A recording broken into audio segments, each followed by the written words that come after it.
Now turn to Section 4. Section 4. You will hear a lecture on immunity and immunization. First, you have some time to look at questions 31 to 40.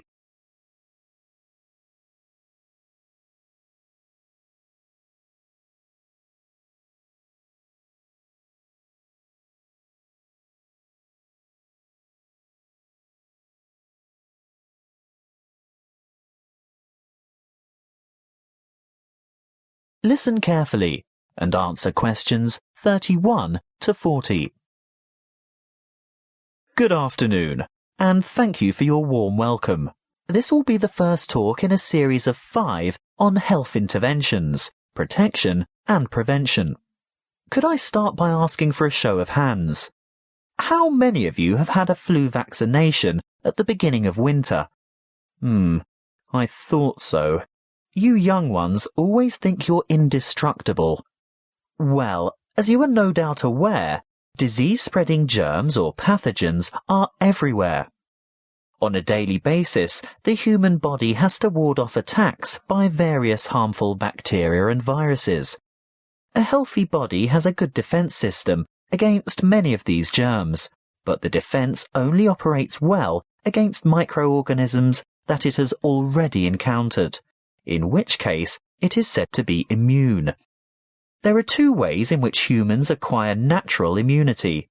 Actively, when a person has first suffered and then recovered from an illness, and passively, when ready-made protection is transferred into the body, for example, from the maternal blood via the umbilical cord to an unborn child, or through breast milk.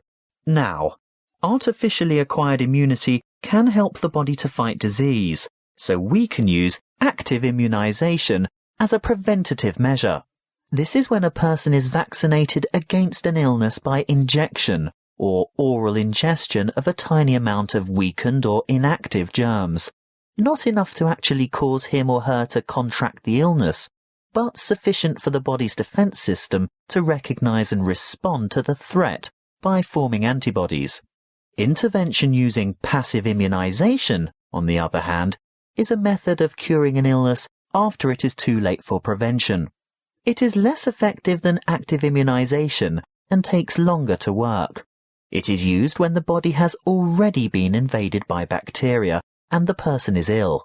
In this case, there is no time for the body to make antibodies of its own, so proteins, usually taken from the blood of animals, are injected to equip the patient with the essential antibodies to combat the particular illness.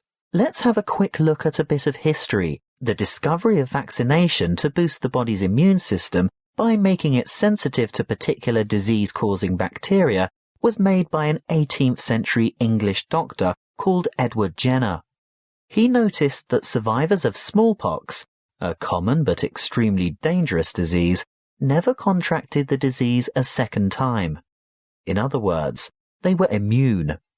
He studied a similar disease in cows called cowpox and realized that people in contact with the infected cows became ill with symptoms resembling smallpox. However, this disease was quite mild by comparison, and those who contracted cowpox were then immune to smallpox.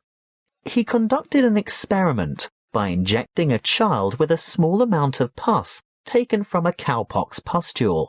The child subsequently became ill, but soon recovered.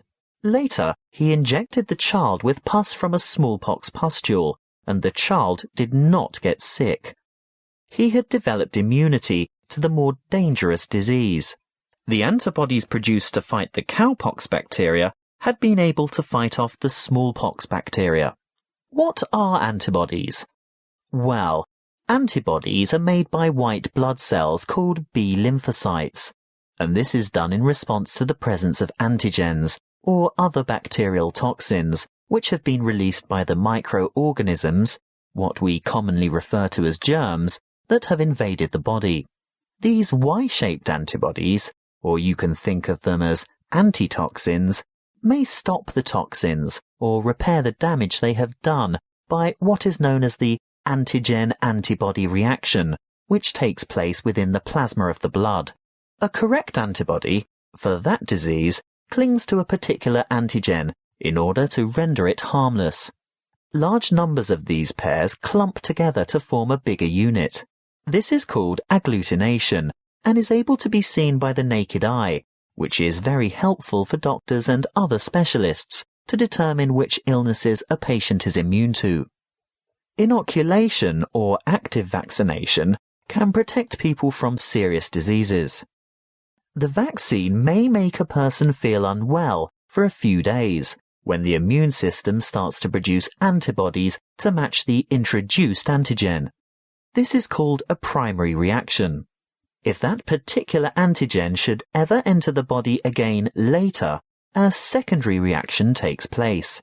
The body is then able to produce large numbers of corresponding antibodies within a short time, so the invading antigens are quickly wiped out, without the person suffering any harm from the disease. That is the end of section 4. You now have half a minute to check your answers.